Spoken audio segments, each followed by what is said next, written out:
Okay, so what's up, Tim? How are you? I'm good. I'm good. How are you doing? I'm very good. Like we just said before we started the recording, that the boredom is kicking in with a lack of training and the likes lack of teaching. Yeah. It's a difficult time for everybody. I think it's for sports, it's for business, it's for normal life. It's different than normal. And what's it like? What's it like in Holland at the moment? Is there many cases, or because I haven't heard much, but is it bad at the moment? Yeah. The thing is, I think we're doing quite fine at the moment. Of course, it is terrible what's happening, but I'm thinking we're still managing it. Government is doing a lot of stuff. We're complaining about the government normally a lot, but I actually think that they're doing their best at the moment. We don't have a full lockdown yet, which they try to prevent, and I think it's good actually. So it's a lovely weather outside now, and in the media everywhere is like, okay, either stay inside in your garden or go outside where nobody else is, and the beaches are closed and stuff like that. So I think we're managing it, but yeah, we'll see. Yeah, how are you finding it? I see you're doing a lot of classes online. How do you feel that's going? Are you getting many members logging in and participating? Yeah, so we started quite fast doing online stuff, even though we're not used to that. We never did that before. So we started out with just Facebook Live at the beginning, Yeah, which was quite good. Then I organized a few of ITF Netherlands schools to join us. So every day there is a class, but there's not a teacher. And that's working out fine. And since last week, we also started out with Zoom, so we can actually see our own people. Because I think it makes more of a connection. You don't talk against like a screen. You're actually talking to your members. And we're getting more members every time, so it's getting better. And I think it's the best we can do in this situation. yeah. So I tell you, you don't really want to just stop classes and then have no interaction with your members, because then when it does all finish up, trying to retain those members can be quite difficult. Exactly, and yeah, there's a lot of things that might happen with gyms. We were one of the first businesses that had to close down, of course, because people start getting around with gyms, Yeah. and people don't really see the difficulty. They're like, oh, you can just stop the monthly fee or can do this, but I mean, we're a small business. We have some financial buffer, but yeah, nobody expected this, so this is different for everybody. So I'm really glad to see that most of our members are actually really supportive and supportive with training, but also supportive by staying a member instead of quitting their membership. So yeah, I'm happy with my people. I'm really happy in these times. Yeah, we were quite similar at our club in Shannon. That we we were one of the first to open the schools, and the childcare facilities closed. It was we were kind of left really with no real option but to shut down as well. And like the way some clubs rent some community facilities and stuff and halls, but we have a full time centre. So like that, we need to still pay rent even when we're not using it. So like there is still some expenses where some other clubs like that, it's if they're not using their premises, then they don't have to pay for it. But we don't actually have that luxury. So it's we need to try to keep something going, keep some sort of classes and interaction going for our members, so that we can still, when it all kicks off, still have a club really. Yeah, the good thing is now in the news is a lot that, of course, we already knew that the older people are the most vulnerable for this coronavirus. But also people with obesity are quite often hit. So there's a lot of things now in our news, like, okay, stay healthy, try to even when you're home, try to move. So that's why we also our classes are like our classes, but if people ask us to join from other gyms or other people ask us, we're always open for them, because I think in this situation everybody needs to help each other, the way they can. 100%. Yeah, 100%. What do you make of Euros being cancelled? Do you think we'll get to have a European Championships this year? I don't think so, because summer vacation is coming. Also, everything is closed now. If I just look at the Netherlands, like the Holland Cup is also cancelled because we can't have any events until the 1st of June. Life is not gonna start right after that. Like they will Yeah, try to do that slowly, and we will have the World Cup in Koper, of course, already in October. So I don't see really where they're gonna fit in the Euros. Then I think it's gonna be cancelled this year, and we need to focus on the years to come. Do you think the World Cup will go ahead, or do you think it's going to go on a bit too long that we'll have to cancel that as well? No, I think the World Cup will still go ahead. For me, like, you never know. My good friend Saboom Rory de Vries, he's working with viruses. He's a sitting professor, and he even said, like, you don't know how this is going. If everybody works together, we can do quite well, quite fast. But if people are ignorant to it, you never know. So for me, it's I think, like, summer vacation, beginning of summer vacation, they will start doing things normal again. And I really, really hope the World Cup will continue, because I'm looking very much forward to that. Yeah, it'd be a shame that if pretty much all the big competitions for the year were cancelled. It'd be a strange year. Yeah, we're still looking in even to postpone the Holland Cup and make Yeah, it I was going to smaller. ask. Yeah, I was going Yeah, to ask, is there a plan to reschedule? yeah, we're still planning on, and it's got a few reasons, and one of the big ones is I already have the medals. You know, I have a bunch of medals, and Yeah, they're awesome. But some people are like, yeah, but it's not important. Like, they are important. Like, for one, it's expensive. For two, they're awesome. For three, it's something to cancel something, you know. And I rather make it a small tournament, call it like the Holland Cup Light or something, but also just to show people that even because of this crisis, we can still do stuff. You know, we don't need to cancel everything. You need to work with it. So we're looking into options, but it's not set yet. yeah, but like that, it could actually end up being a good, depending how the way it works out, could end up being a good lead-up tournament to the World Cup if everything kind of works out that way. So it could actually, the reschedule could work very well for people to be able to attend. Yeah. We'll see. We have a group discussion with Bo Rook and with Rory and stuff. We keep in touch, and the good thing is we all three have different interests in tournaments, which make it the best to discuss them with them, and yeah, eventually make a decision. But for me, I would really have it, and also it's just a little bit of a prestige. Like, even though we're at a crisis, no, screw it, we can do this, so we can still reschedule. But yeah, it's not set in stone yet. Okay. But like I said, I hope it gets to go ahead the same way. I hope the World Cup, if we can get them to go ahead, that'd be fantastic. Yeah. I think if that goes ahead, then we're back to normal again. And I just hope that world leaders and national leaders learn from this, because these things will happen again at one day, and hopefully it's not going to be a worldwide problem then. Yeah, we might be better prepared. I just hope so. I just don't. I still don't have any mouth protectors or anything, but I think medical people need them more than me. Yeah. So I'll take it back to a bit more about yourself. How did you get into Taekwondo and martial arts? That's a long time ago. It was 1991. I actually got bullied outside, so I was playing outside a lot because I loved it. But yeah, I got bullied a lot, and I actually want to go join Taekwondo because Jim of Jan Koster is actually one of the people that still trained Grandmaster Boss also. He was near my house, like, still, because I'm living in this same area, and I wanted to join, but my parents were thinking it was just pattern. So they were like, "Oh yeah, you just go ahead," and they dropped me off, and I did my thing. And like 3 months later, it was a small club tournament.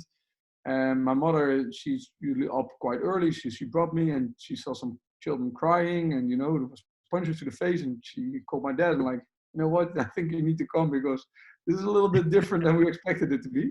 But I actually took second place back then, and yeah, they're still my biggest supporters with everything I do. So that's how I started a long time ago. Like that, yeah. So you started competing quite quickly. Yeah, after 3 months was the first club tournament. So it was really small tournament, of course. But since then, and since I quit, I've always been competing every competition I could go to. Yeah, and was there, like, as a colour belt, or even that time, would you have preferred sparring to patterns, or would you have done more on the patterns, or Most people were that you? know me know I'm about sparring. Yeah, I really hated it pattern, and I had to say that if I see the level of my gym now and the level I was in back then, Oh, I was rubbish. I was really rubbish. But our gym didn't care about that because you need to know certain stuff. And we did 3 times a year. We did exams, and almost everybody always passed because when you get a black belt, you could do more tournaments. And it's more like I think well, my friend Rory he made me aware of patterns being very important also. And then of course Bo is with us, and I still it's one of my weaknesses that I don't like performing them myself, but I like to know them really well because also I need to help my students, of course, to become world champions. But it's still, Yeah, if you ask me if I need to choose, sparring all the way, always, all the way. Yeah. all the way. And so then, how long was it before you managed to get before you graded for black belt? That was far too soon, far too soon. I was a 9-year-old black belt, something that could never happen in my gym anymore. But like I Yeah. said, it was really different times, and if I look back to it, it's quite logical it happened that way. But I still see some very young children now, and it's usually in foreign countries. I'm like, you don't need a black belt yet. You're fine being a blue belt or a green belt. But back in the day, it was very normal, and we didn't have any age limits, and it was just different. So I was 9-year-old black belt, but yeah, looking back, that was not a good decision, but it happened. Was that more like you said to really people got the black belt that young just to allow people to go to more tournaments? Do you think that was the main I reason think, behind that, grading that was quick? one of the reasons, and also gym is also business, and people sometimes forget. Some people go too much into the business side, and then it's all about the money. Some people are not going enough into the business side, and they go bankrupt. So there's still a fine line, I think, between what you really want to do and still make a profit out of it, so you can live your life. So that's why I'm really happy with my team, because I need to think about the business side, and sometimes they just say like, okay, this is maybe not a good idea. So I think it's a combination of the competitions and of exam money where they could get if I look back. But like I said, I was 9 years old. Like I was just enjoying what I was doing, and the black belt was not even an important thing. I was just continue what I love because I graded for second then I think like 6 years later or something, and third then like 7 years later. So after that, it became very slowly for me. Yeah, you've done your time at all the other grades. Yeah, yeah. I was just competing. I was having fun, I didn't need any other grades. Yeah, like you said, you weren't competing in pattern, so there was no need to grade. No, no, no. We still have a good joke here because I'm actually I'm Dutch national champion pattern. But that was because at one point I was having my own gym and I was competing in Dutch championships, and Rory was doing the participation form. He's like, "Oh, so you want to do pattern and power breaking and special techniques?" I said, "Yeah, yeah, just do it." And what I didn't know, he was actually doing it, and then he forgot about it because it was a joke, and I never checked the list anymore. But I was lucky because I was just a fourth degree and there was nobody in the category. And like normally I would never get the medal, but I was just like everybody knew there was nobody there, so I was standing with the medal, like screaming like I was winning. I think that's the joke with me always. Like I've got so many trophies, but I think eventually, without that one, I got like 3 pattern ones or something.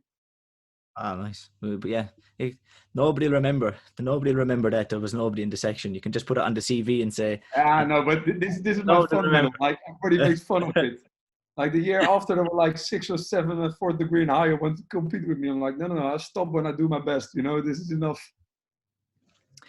What was the kind of national team like at that time? Was there like an official kind of national team as such back when you would have started competing at worlds and European level? Would it have been as kind of structured maybe or professional as it is today? No, I was not that professional, but I have to say that. So I've been with all the ITF associations. Um, at one point, like I was always with my coach, and he just said, "You're gonna compete there. You're gonna do this." And sometimes, well, okay, today you can hit as hard as you want because we were like an all-style tournament. So I went to my first World Championships, and it was in the Netherlands actually in 2000. And I was 14, 15 years old, I think. And actually, it was not as professional now, but the Dutch team was quite big. And the one leading the team, Nout van der Hurk, he passed away recently, actually. He did a good job of being a fair coach.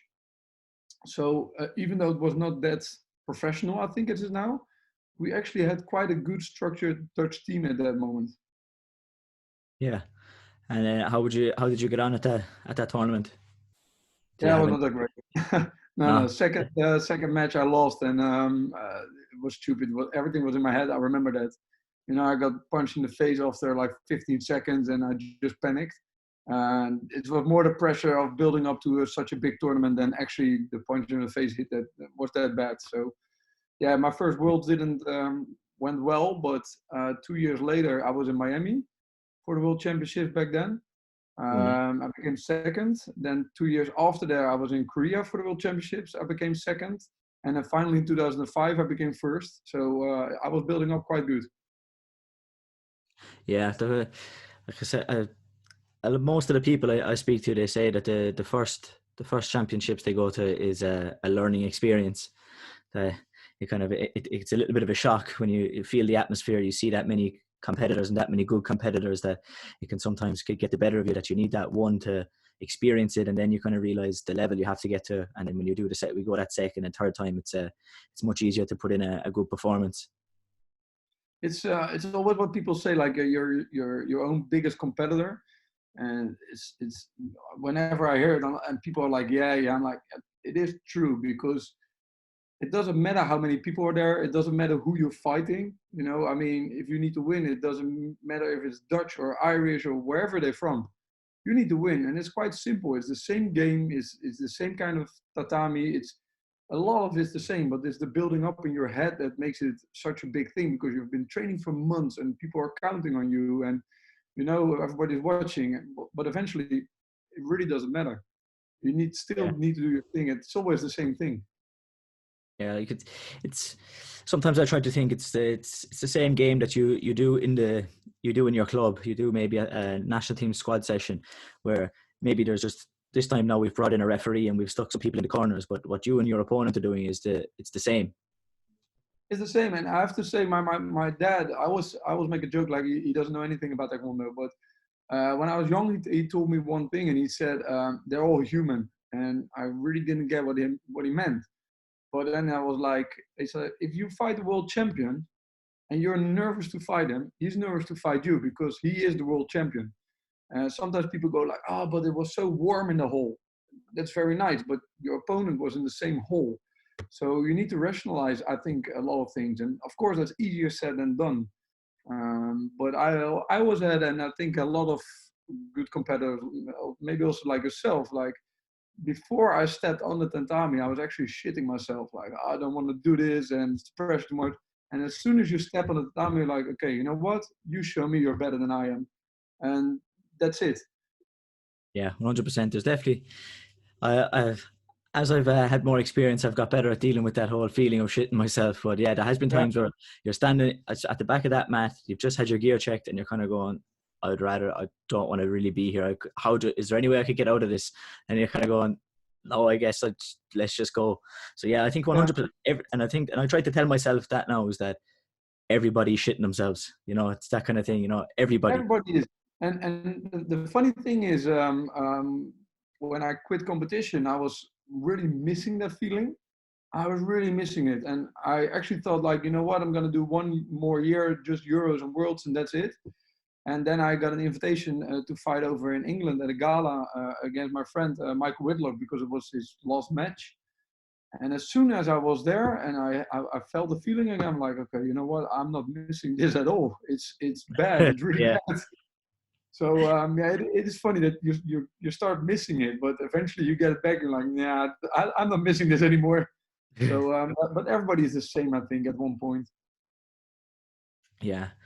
Like, so then when did you switch over from, let's say, the ITF you were in at the time to the ITF now that we would all be in together? This one is actually the one I still remember, because before that, I didn't care. It sounds bad, but actually my coach just said, we'll go there. I didn't know which association I was with, and I was just doing competition. I was having fun. Even it was that bad. We never really strictly did Korean commands and stuff like that. So I was in 2004. I was in Korea for the World Championship. I bought actually a suit with the Saboom stripes on it. I didn't know it was Yeah. Saboom stripes. I just liked the suit, stuff like that. So Yeah. it's sometimes funny when I put up videos on the internet, like, oh, this guy is so bad. I'm like, that guy's not bad. It's his teacher, and maybe his teacher is also not bad because they don't know better. So it was actually, I started my own gym in 2007. And at that point, I was still a member of the Chang'un group myself. But for sorry, I was with my gym with the Chang'un group, and myself was with the ITF Netherlands. And I tried to keep that separated so I could still do my own stuff, because I was 21 years old when I started my own gym. So that worked out not that great, because you can't do two associations and have your own gym and have a full-time job, and it's too much. And I was told myself, the first one that says I need to choose, I will choose for the other one, because then they are trying to restrict me. And the Chang'un group actually said to me at that point, okay, you really need to choose now, because this is not working for us. And ITF Netherlands at that point was still quite flexible with it. And so at this point, as a national coach also now, we're not that flexible anymore. People can't join two associations and be in the Dutch team. And looking back now, I actually think it's very good, because you need to focus. There's only a few people that can focus that much that they can do everything. But most people, they need to focus and they need to stay loyal, and then you can actually help them. Yeah, 100%. Like, so I suppose, like you said, the fact that at the time, probably the ITF Netherlands, they were staying flexible, and it was the association, the ITF, that were trying to, maybe with a bit of pressure on that, made your mind up for you where you wanted to kind of go. Yeah, so I'm actually really happy it went that way. But also back then, the ITF Netherlands Dutch team was like 7-8 people big or something like that. And last time we were like 35-40 people. And I'm not saying a bigger team is a better team, but I think the team evolved a lot, and it became much professional now. So yeah, I'm happy it went that way. And still now today, ITF Netherlands in the Netherlands is by far the biggest and best well organized organization in the Netherlands, and it will stay for that for a long time, because all the other associations we have are small and are not doing what ITF Netherlands can do. So I'm really happy. And like you said, the Dutch team is seeming to be growing the last couple of years. Like there's maybe a time where it was quite small, 10 or 11. I don't know, maybe that's my guess, but it's time, like you said, it's kind of getting up now towards 30. Do you think the team will continue to grow? Oh, at one point, like we have discussion about it, because of course we need to do like with Stef Taplato is also one of the national coaches, and our manager Vincent Vrijs. We have discussion about it, and our ideas need also be okay with our board of directors. So if I'm actually looking at myself as a competitor, I would rather have 10 champions in a team, and that's it. I don't need a big team. That's it. But what's important is there's also a lot of people that are actually quite good, but like you said, your first tournament is never good at big tournaments. So you need to give them a chance. Just the line is where do you put the line of people getting a chance, or somebody is at the right place, the right position, the right time, and we actually can't say no, but we know it's not going to work out. So I think we don't need to grow much more in numbers. We now need to grow in level, and in maybe also like the team pattern. We're really working on that. So we need to grow inside the categories we have already, because yeah, you can go with 100 people, but if 60 of them shouldn't be there, then I don't think that's a good idea also. Yeah. So I think, even like you said, you sometimes see maybe a 14, 15-year-old black belt. It could be that, like, there could be the first championships. You might be looking at that person, maybe even looking at them going into a third spot in the junior sections, and you're looking, are they going to win a medal? The gold medal, sorry. No, probably not. It's very unlikely. But maybe, like you said, they experience it, and maybe in 3 years' time, they could be, or a year, 2 years, 3 years, they could be looking at, actually, take this person, if they develop and they experience it, they could be looking at winning a gold medal, and they could have developed a champion that way then. Whereas like that, And if you just said to them at the time, no, you're not good enough, then and cut them, then they might have just even stopped training in Taekwondo, and then you've lost what potentially was a great competitor. Yeah, but it's a thin line because of course we have like a procedure for our team. They need to do certain stuff to become part of the team. And with that, we also looked at the Irish team, how you guys are well organized, because I think for the last like 6-7 years, you guys have been doing enormously well. So it's not a trick if you do something well, and the Taekwondo world is really open about things. I'm happy about that. You can learn from each other. Not any rules or set is perfect for one country, and every rule set has its own flaws. So we're now busy at seeing how we can fine-tune that, so we actually bring the people that need to have the experience, but also be fair to the people that don't need to experience yet, but they still have the same rule set. Sounds maybe a little bit not logical, but it's I always like to be fair. Even if you're a world champion and we say you need to have 3 competitions, otherwise you can't go, and you do only 2, I'm sorry, bad luck for you, but you can't come. You're not different than anybody else, you know. So it's a thin line of being fair and taking the right people, and there's always a bit of discussion there. Yeah, like I said, it's trying to build that culture, I suppose, of just because maybe you're a world champion doesn't mean you get to be much different. It kind of builds that camaraderie in the team and builds the right culture that you're looking for. Yeah, exactly. And I think the Irish are doing really well with it. Yeah, we've been in a bit of transition after the Worlds in 2017. We lost a lot of our experienced competitors, either through they retired and finished competition, and we had some then that maybe went to other sports, to MMA and other things like that. So we've had a bit of a turnover in the team, but it's a disappointment because I thought we would have done really well this year at the European Championships. I think there was a lot of juniors who were coming into their second, third time. I think they would have done really well, and we had a good mix. Even in the seniors, we had some people like myself and Thomas and Sarah and who kind of been there a while. I would have fancied us to do quite well, and then we had some new seniors coming in who could have done quite well. So it's a shame it was cancelled, but yeah, we're on that rebuild. But it's always nice to see when a team does well. And like on one bit, I'm always a little bit jealous, like I won that also. But it's like I said, Taekwondo World's open. Like if you ask Master Kool, how do you organize things? People will always help each other and be honest. Okay, we do this, this, and this, and you know what? It looks very well, but we also have our problems. It's this, this, and this. So yeah, we apply those things to our own team now, and I think we're doing well. But it's what at the moment there's a bit of a problem. I think it's mentality of competitors. There's a lot of other things, social media and all kind of things that's really, really important for them. So they lose focus, and that's bad, and that's really hard to make them see, like, you know what, it's worth it if you give up a lot of stuff to walk this path. At least I think it's worth it. So, but if I hear that it's a problem in a lot of Western European countries at the moment. But yeah, that's something we think I have a problem with. Yeah, so you don't need to be the champion on social media, I guess, to be the champion on the mats.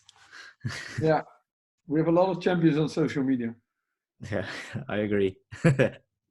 And how often would the Dutch team then have squad sessions, national team sessions? Because I was speaking with Magomed the other day, and he said in Norway they only have one every 6 months, and whereas we would be much more like one every 2 weeks. Now I think that's kind of, Norway is much bigger, and he said he has to go on a 1 hour flight to get to the squad session when it's on, whereas we can drive in Ireland. We can drive pretty much anywhere in 3 hours, so it's much easier for us to all get together every couple of weeks and train. What's the kind of setup in Holland? So if you go from my place where I live in Delft, where it's actually near the Holland Cup, if you go 3 hours in any direction, you're in a foreign country. So Netherlands, of course, much smaller. But the funny thing is that everything that's further away than our drive is far away for us. So we're also very efficient in things. So if we say, for example, Saboom Stefan is living in Groningen, that's like a 2 hour drive. Oh, that's far away. That's really far away. So normally when we have a tournament coming up, we have one like introduction training. People need to be there. It's also for new people that they can actually see what kind of training it is. We have a slideshow that we show people, okay, you know, it's also going to cost a lot of money, it's going to cost a lot of time, so people actually know what's going on. But even if you're a 12-time world champion, you still need to be there because you need to show your face because you want to be part of the Dutch team. And after that, we're seeing who's in which category, and we work with points they can get on competitions. So if you have the most points, you're always selected for that category. If you're number second, it doesn't matter anymore your points. We will have a discussion about you and the other people who are in there, and if you actually belong in that category or not. So the first place is set, and the second, or with the juniors, of course, the third place, it's going to be a discussion about the national coaches, but also about what we call our club coaches. So we involve the coaches of other clubs also a lot. So they have quite a lot of saying in the team. It's not a complete democracy, but we always say, like, if we have the vote of everybody, we're strong. If we do stuff and nobody stands behind us, nobody will like what we do also. So we try to keep everybody involved. And then we will still have 2 trainings after that, and that's it. And we were a team that used to train a lot, but the problem is, if I tell the people, whatever, your chuggy needs to be higher next time, and they train at their own gym and they train 3-4 times a week, and they're not training that job chuggy, but they're training something different, then, you know, it doesn't make sense. So we're trying to, the first training after the introduction training, they all get their comments from all coaches. And the second training, we will look a little bit if they actually did something with it, because we will keep that in mind for next selection. But technically, they should train at their own gym, because they're a lot more often over there. And for now, it works, because also a lot of people, they will call up each other from different clubs. Oh, let's train together. And that's good, because you need to have more people to spar with, more people to do pattern against and stuff like that. But there's more outside the selection than inside the selection criteria. Yeah, because I do think from a point of view in Ireland that's one of the benefits that we have, is that we get together so often and train together, that the more you can get the best people together and train with each other. So like that, you know, success breeds success, iron sharpens iron, that kind of stuff. So even like you said, it's good that if even unofficially your competitors themselves are going and training with some of the other best people. And I think it's very important to go to a lot of seminars and to go to a lot of even WACO tournaments and stuff like that. Really trying to promote that. In Netherlands, WACO is really small, but we're trying to get it better and bigger, because you just need time on the mat, and you just need other people to fight. If we just look at sparring, you know, and I can tell you how to make a side kick one way, and then Stefan Toplato tells you the same way, but he tells it in a different kind of way, and it connects with you in your head. So you need to have a lot of different people and different training styles. So I think every teacher should be really open with that, because some people are like, no, you're my student, you can't go anywhere. No, you're my student, you should go everywhere. You know, I think that's much more important. Yeah, not a lot of people, I suppose, have that perspective, or have that opinion that it's kind of, if you maybe go someplace else, it's, well, then now you think I'm maybe not good enough, so, you know, maybe you should go train with that person. But like that, oftentimes it's a number of different perspectives, and that can actually help kids. I would think it's always about what's best for your competitor. You know, if getting advice off what this other person is good for them, then it's good for you as well as a coach. Exactly, and I think a lot of problems is to do with ego.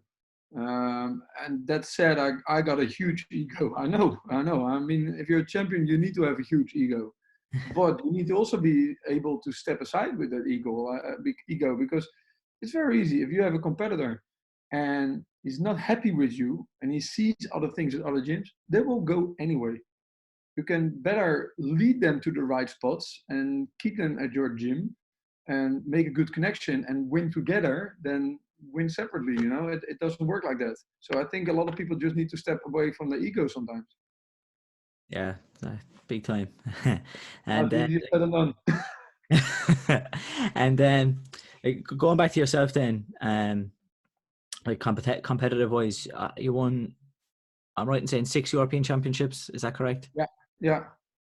6 European Championships, one individual World Championships, one team World Championships in 2005, and two times second at our ITF.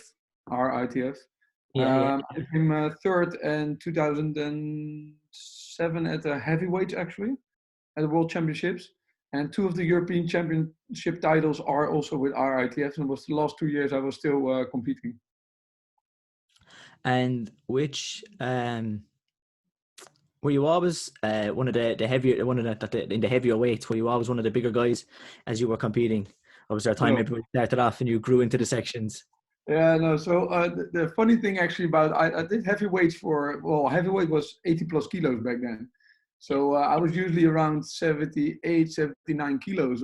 But my good friend from the gym I used to train with, because I used to train with Master Giel Rombout for a long, long time. And my good friend Ronnie, he was the same kind of weight. He was much more muscular than I was, but he was shorter. And at that time, it was only possible to send one of each country to a category. Yeah. So actually, I said, okay, you know what? I'm going to fight heavyweight, so we can both be in a category. Because even though Ronnie is awesome, and people that still know him, he's really awesome, but he is smaller. Even though he's stronger than I am. So we always made a joke, because I was like 81 kilos and I was fighting guys that were like 100, 120 kilos. So I was never the big guy there. I was usually the quicker one and maybe the little bit smarter one, but not the bigger one, not the stronger one for sure. Yeah, and is there a standout, maybe Europeans or worlds? Is there a standout one that you kind of really like? Do you have a favorite one? Yeah, I think what I like the most is, like, I always say I have 3 world titles, because I also did WQA. I went to Germany for that. It was like a guy who won a world title already for 4 times. He was also a professional boxer in that time. And like I said, my coach always said, you know what? You want to fight this? These are the rules. We're going to do it. So at one point, you're like, yeah, there's a world title fight. And his opponent, he pulled out. And I know his coach. And you want to fight him? I'm like, what is the rules? Like, yeah, it's kickboxing. It's in the ring, but without the low kick, but knockouts, everything, And it's a 6 times 2 minutes. And I was already training for a big tournament. Like, you know what? Sometimes they call something a world championships, and it's nothing. Let's just see. And it was actually the first time I actually got paid to go there. So I'm like, oh, that's okay. Oh, nice. That's always a bonus. Yeah, that was nice. And we had a like official weigh-in the day before, and there were cameras up there and stuff like that. So I said to my coach, like, what the hell, They're like, oh, this is a little bit more official than I thought it would be. And then there was like actually a big arena with one ring in the middle. And it was never the idea that I was supposed to win that, because he just needed an opponent at that time. But the guy was big, strong puncher. And everybody that knows me, I'm a lot, but I'm not a very, very good puncher. So I was like moving around a lot. And in the beginning, the crowd really didn't like it, because of course they want to see you fight. But I was like, you know what? Yeah. If I can stand here and fight this guy, I will lose. So eventually I won that one. And for me, that was really cool, because it was like I had nobody with me, just my coach and my father. He came with me, and he was sitting in the crowd, and everybody else was like for that guy. So that feeling of winning was really, really good. And also because I didn't expect anything from it, and it was so much bigger than I thought it would be. So for my whole career, that was one of the big memories I think I have from it. Yeah, it sounds like a great experience, and something a lot different to what we would be used to in Taekwondo. Yeah, it was. And like I said, back in the day, I went to so many tournaments, and sometimes they called it a world championships, and we knew it wasn't, and it was small. And sometimes they called it the open whatever. You thought, oh, there's nothing. And there were like 2,000 competitors, because in Germany, there was loads of all-style tournaments also at that time. So we really didn't know what to expect. And that was really nice, just because everything was so weird about the whole tournament. But if you talk Taekwondo-wise, I think I like my last European title a lot, because even though I won quite a lot before I joined, our ITF, nobody knew me really as a champion, because they were like, you've been with. Like, it's always different if you're a champion in another ITF, another group or whatever. It's different. and I won the first one the year before, and then I won the second one. And Stefan actually told me, like, you know what, you've shown you're a champion now, because winning one time is easy, if everybody can do, but winning 2 times in a row, he's like, that's what champions do. So I think for my own ego, actually, I think that was a really good one to win the second one. Yeah, because I know that time I could have seen that you were a very good fighter, but kind of hadn't maybe got you got the bronzes and stuff, and then you pushed on, like you said, then to win then the back-to-back Euros. Kind of, I suppose, wasn't a bad way to finish competing.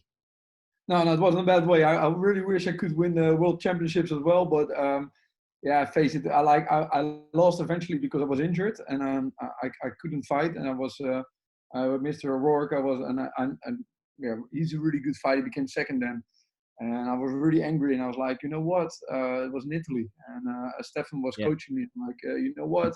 I'm gonna train harder, and I'm gonna do less teaching, because at that time that's the most important thing.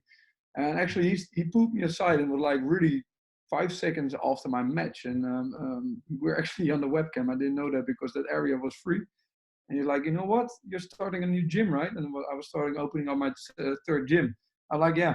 He's like, you're not gonna have enough time anymore. You're gonna have less time. You know what your opponent's gonna do? You're gonna have more time, and they're just gonna beat you. He's like, when are you gonna quit then? He's like, you're European champion now. You lost this one.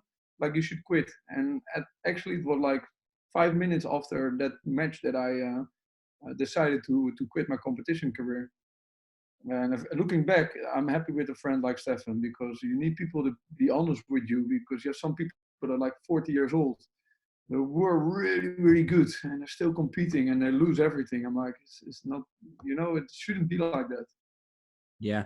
And so did you know after that, straight away after he had pulled you aside and you had that conversation, did you know straight away that you were finished, or was there a little bit of maybe defiance for a little bit of after, and then you kind of needed a bit of time to think, okay, yeah, he was right, maybe I should? Yeah, no, so I actually made the decision at that point, because we still had team composition, and I actually didn't even do teams anymore, but that was also because of the injury. Of course, every time I saw my own category, I'm like, I need to be in it. I can still do this. But to be honest, when I saw the Euros, I saw the final. These guys are great. These guys are awesome these days. So yeah, I can't compete in that anymore. So actually, I was happy that 2 years later I had the fight with Michael Whitlock. I won that one, and I'm done now. I got a lot of other things I can focus on. And then, like, when you would have finished competing, would you have had many people on the national team? Would you have been trying to balance coaching people for the national team and competing, or was it more so that when you finished competing, you made a push to get people onto the national team?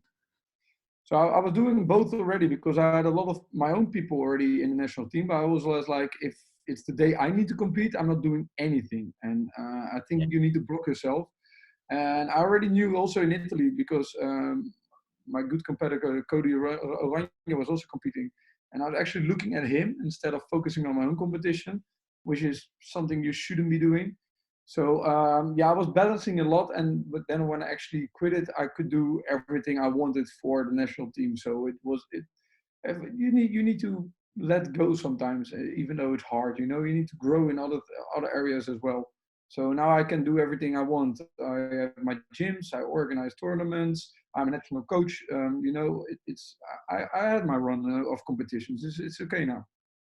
Yeah, and do you find it's maybe not to the same level of enjoyment, but it's still a great, well, I would imagine a great feeling having your competitors from your club step out and do well, and helping them achieve some of the things that you would achieved.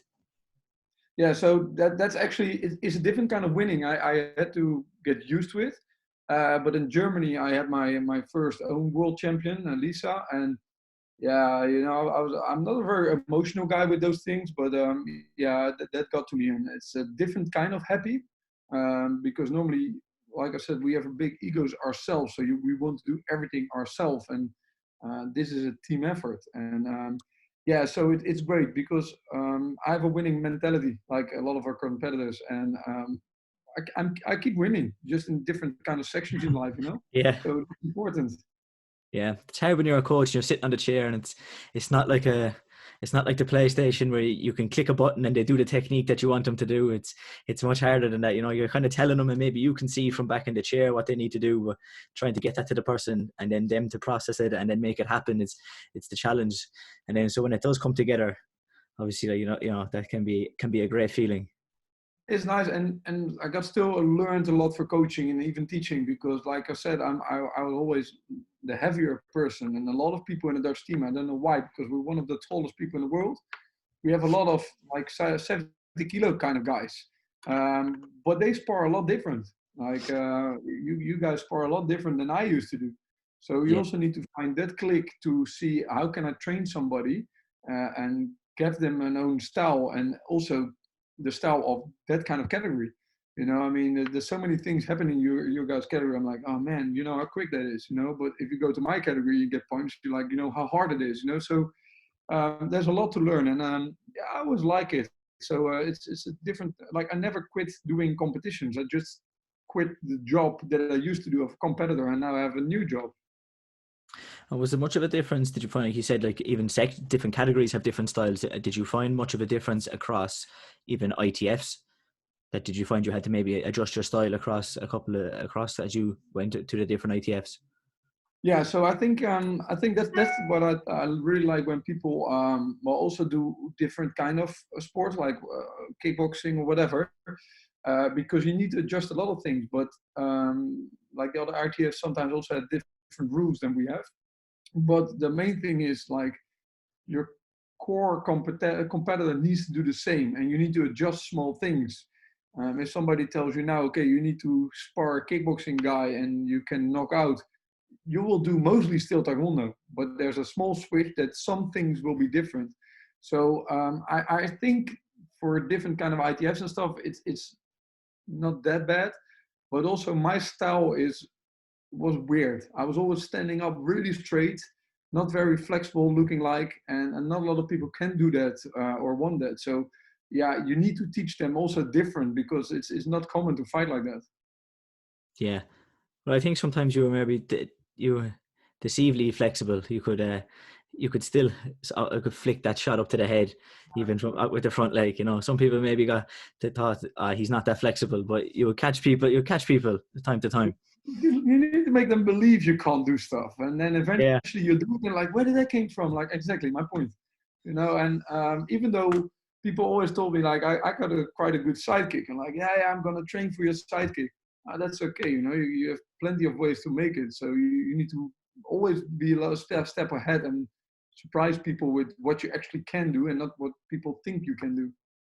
Yeah, and oftentimes watching a person what their psychic looks like is a lot different when you stand in front of them and you actually have to deal with it. You know, it's but watching what you need to look. You can make a game plan, but then when you're in there, sometimes it mightn't look the same as you thought it would.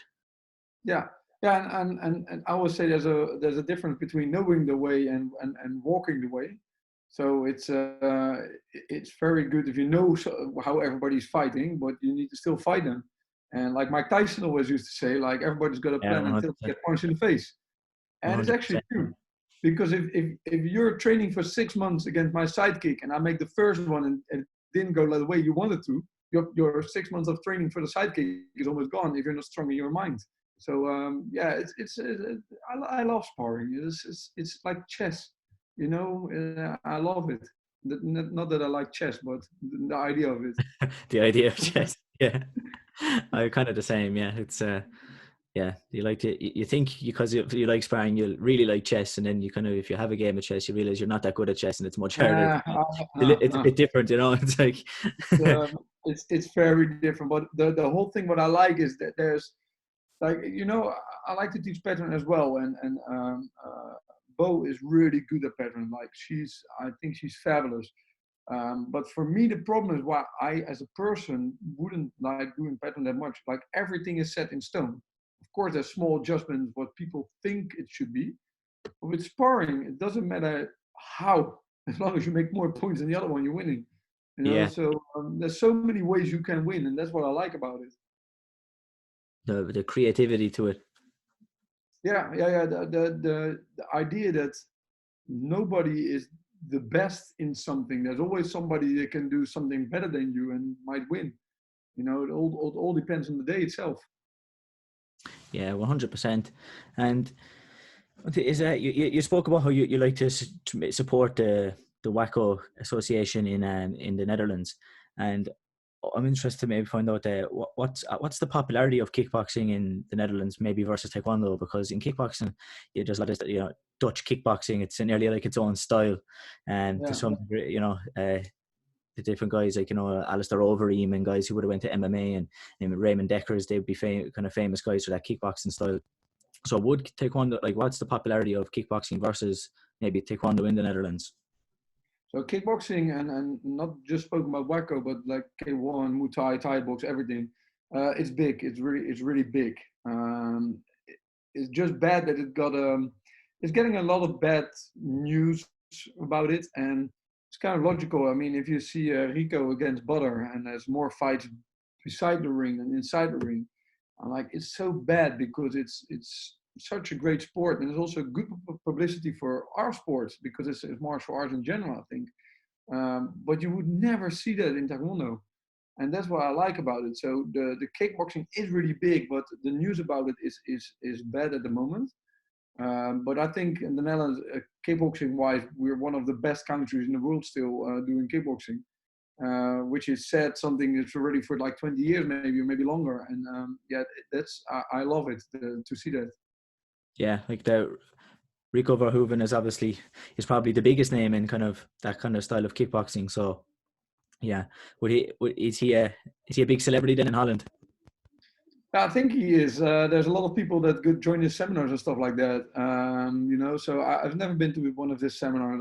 I would like to maybe, but I'm not somebody that's really idolizing somebody. I would go to somebody to see how he's teaching or something. But these classes are, of Yeah, course, for everybody. But he's a big name. Like the Butter against Rico was a big thing on social media and online, and there was groups against each other, and yeah, it was huge. But it's funny that like if you go to the Yokoso Open WACO Championships, which is unfortunately was cancelled in March, you can also just find Sam Schild walking around there. So he's also connected to other kinds of kickboxing, which is really nice to see. And of course, Stefan knows all these guys because he used to fight with them. yeah, yeah, yeah. So it's good as well that there is that connection there between the sports. Yeah, it's just too bad that I think WACO is a nice connection, like the tatami sports especially, but also the ring sport. There's a nice connection between the full contact Thai box K1 part without any like facial protection and stuff like that, and sometimes for people too much traditional taekwondo stuff. And I think they found a nice middle way for that. So yeah, I'm really fan of it. And we organized a small tournament last year, and we tried to organize a small tournament of WACO this year also again to see if we can make it grow, because I think it's really worth it. Yeah. So is it that you've mentioned organising a tournament? You organise a few tournaments, like we spoke about Holland Cup already, and earlier before, kind of right before everything kind of got cancelled, there was the Warrior Open. Um, what do you think? I'm interested. What would you think do you find is the biggest challenge in organising a big tournament like that? Because obviously we had in Ireland the World Championships were in 2017, and my instructor and my coach Adrian was involved as organising. So I kind of had I was speaking with him and would know the kind of challenges maybe that they were facing. So I'm kind of interested to see what kind of challenges or what is the biggest challenge you feel that is with organising a good successful tournament. So the thing you need is a good team. You can't do everything by yourself. You need a good team. That's if you don't have that, you can forget about it. And the second part was the most difficult thing is you work with people. Wherever people are involved, there's problems because you think one way, the other think the other way. You think I should do this, the other think you should do that. So you need to have really your rules set out. Okay, we need to do this, this, and this. And I think Dutch people are very organized culture. So if even I love to go to music festivals as well, and I've been to also music festivals outside the Netherlands. And organization-wise, the Netherlands still are the best in it. And I think that's the difficult part. You work with people. and you need to keep everybody satisfied, and that's not possible because you also want to set a certain level and you want to do your own stuff. But what I always said with the Holland Cup, because we organize it now, well, technically this year should be the 11th time. So I was quite young when I was still young then. I was 24 when I was organizing the first one. But we always used to say, like, I want a tournament actually where I want to compete as a competitor. And that said is that if people give you feedback, you should do something with it. Because that's what I hate when I see Euros or Worlds and the same mistakes are making over and over and over again. I'm like, it's not necessary, you know. You need to learn from it and you need to adjust things, because otherwise, what's the point if you do the same mistakes all over again?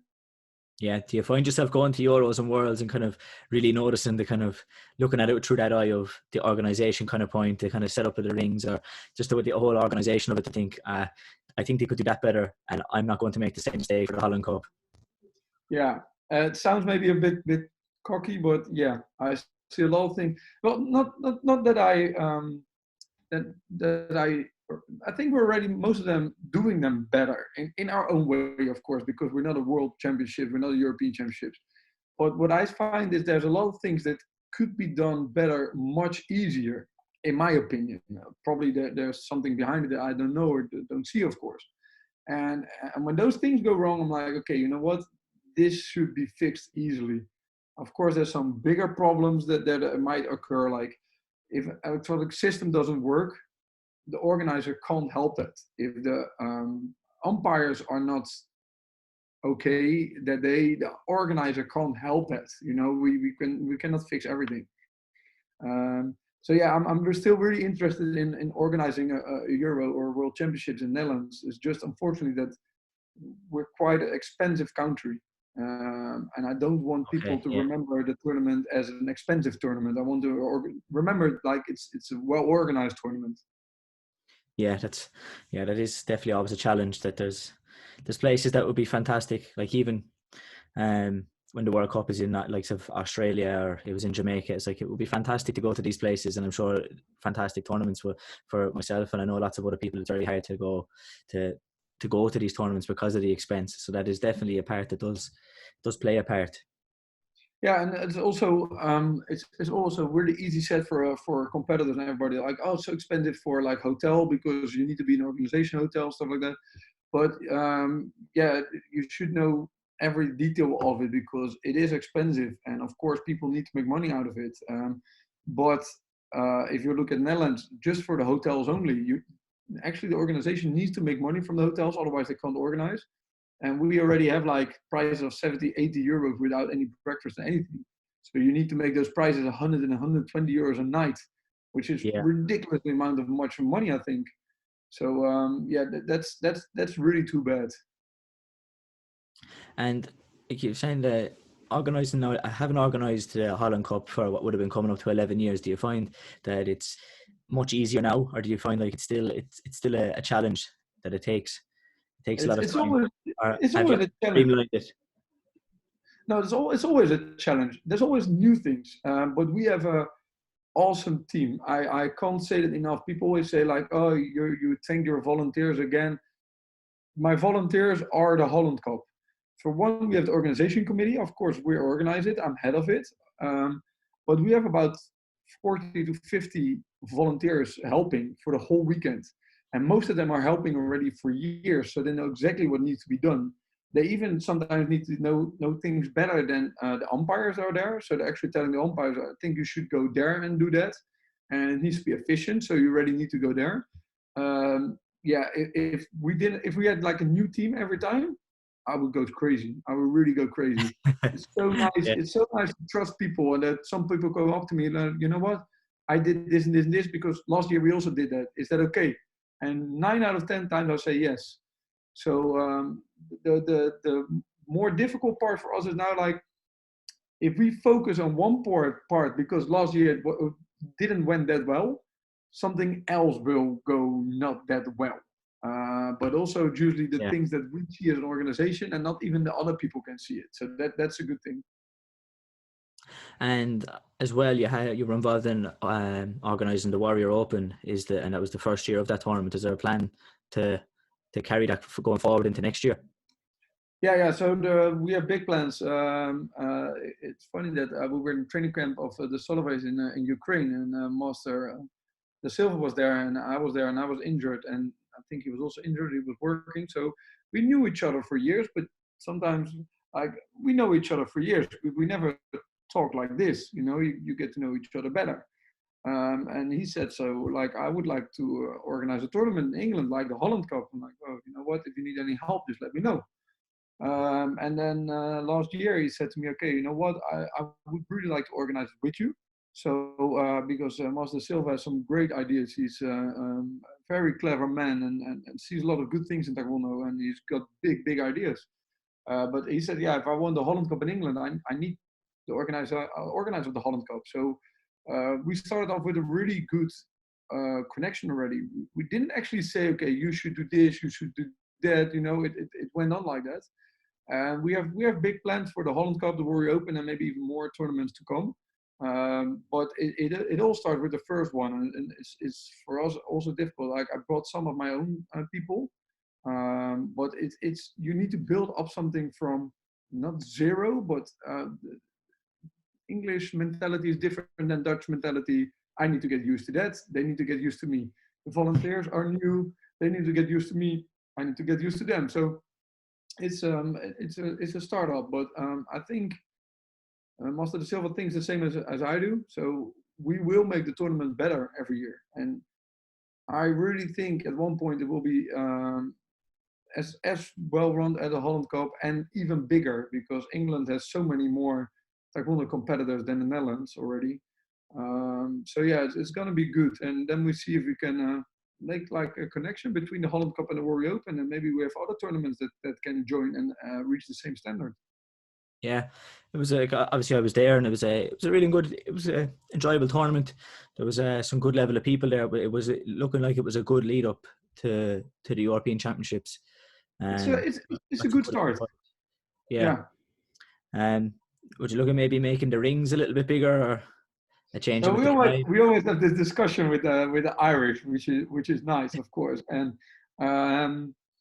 I understand the bigger rings, of course, because international standards and everything is what we do.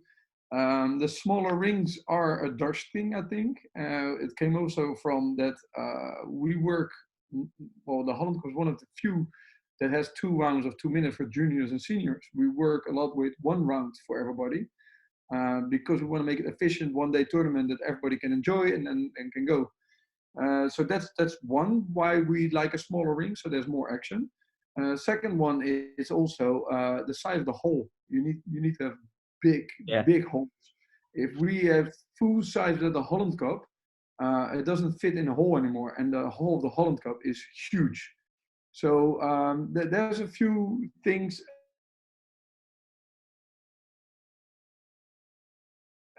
Deep in my heart, if you ask me, I would like the junior, senior, black belt competitors to have the full size rings. But organization-wise, it needs to also be possible. So I always have this discussion with the Irish, and it's always a nice discussion. But there's also a lot of benefits about a smaller ring if you fight them and then go to a big ring, because you're used to fight in a small place, and a big ring gives you loads of possibilities more. And then. Yeah, I think maybe, even if maybe not full size, but even if it was the 8x8 or 7x7. Yeah, we're looking into it. The Holland Cup has a small other problem because we have a center stage, and the center stage is actually which is nice to have as well. Yeah, it's awesome. The look already is it. If you're on it, it's like it gives something extra. But it's mine, and a friend of the gym made it a long time ago. But for one, it's really heavy. It was really expensive, and technically it's a 10x10, but we have 1 meter extra safety zone. And for the gala, we made it 10x10, but it's still difficult because people will jump off the stage, because if something happens, there's no room for it.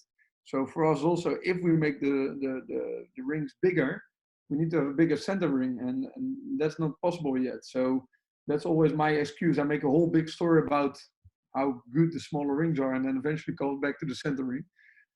So yeah, we still have ideas about it, but yeah, like I said, it's there, but there's benefits to a big ring and there's benefits to a 6x6 ring, and maybe like you said, we're gonna go to 7x7.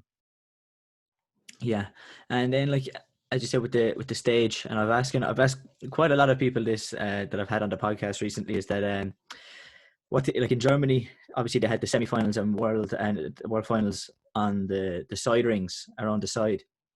What did you make of that? Would you have preferred to have maybe see all the finals switched onto the center ring, or did you think it was okay the way it was? So like the people ask me sometimes for the Holland Cup, why don't you do all the finals at the center ring? And that's really easy to say. Organization wise, with the many categories we have and special the power breaking, everything, organization wise is not efficient if we do that. We try to keep the categories that everybody wants to see on the stage, but we can't do all the final. With world and European championships, I think you should have as many finals as possible on the center ring, the lifted ring. But what I loved the hole in Germany. I think there were lots of good things, but the center ring was not approachable at all. It was far away. So in that case, I'm actually happier that a lot of finals were close by, because even the coaches couldn't be there. If you would be there, they would send you away, which is normal, because otherwise there would be a lot of coaches watching there. But it didn't give the atmosphere. I think the center ring was off. Nobody really saw it really. So that's why I was happy it was actually at the side rings. Yeah, I kind of felt the same there for the tournament. The center ring was kind of nearly its own little tournament. It was doing its own thing kind of far away, and then there was another tournament happening around the sides. It was kind of the feeling I got. But I also felt I didn't really, like, as a competitor, I didn't really like that there was maybe two world finals going on at the same time and different sides. It would have been nicer maybe if it had switched to center, and then everybody knows, well, that's the final of this section, and they can watch and enjoy that final, which wasn't possible with the setup in Germany. That was kind of the thing I kind of took away from Yeah. it. No, I think so. I like the whole, like the footage where it was in, and the hole was nice and stuff. But that was really one of the things that I didn't like about it. And also, I know the layout of the hole has a lot to do with it. I think there would be some solutions to it. But yeah, like you said, I think we're on the same level with it. Yeah. And a couple of more things, just kind of two more questions, I suppose, before we kind of finish up, that I've been asking recently is, if you had to pick a favorite fighter of all time, who would you pick? It doesn't have to be Taekwondo. It could be boxing, kickboxing. Can be Taekwondo, Oh, MMA. If you had to pick a favorite fighter, who would you pick? so that's a difficult one. Like I said, I don't like to idolize people a lot. Like, so I like a lot of fighters in general. Um, and not because he's my friend, but I think I would go with Boom Stefan Tapalato. Um, Okay. and the funny thing is, I don't think I actually saw him live spar ever. But what I like about him is that he actually went out of Taekwondo, came back.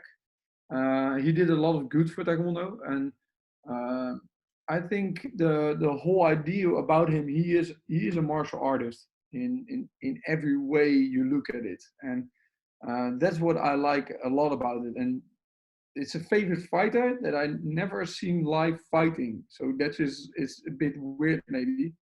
And other than that, I was always a big fan of Ernesto Host, because they already called him Yeah. Mr. Perfect, and it was because he was tactical. You know, he was thinking about what he was doing.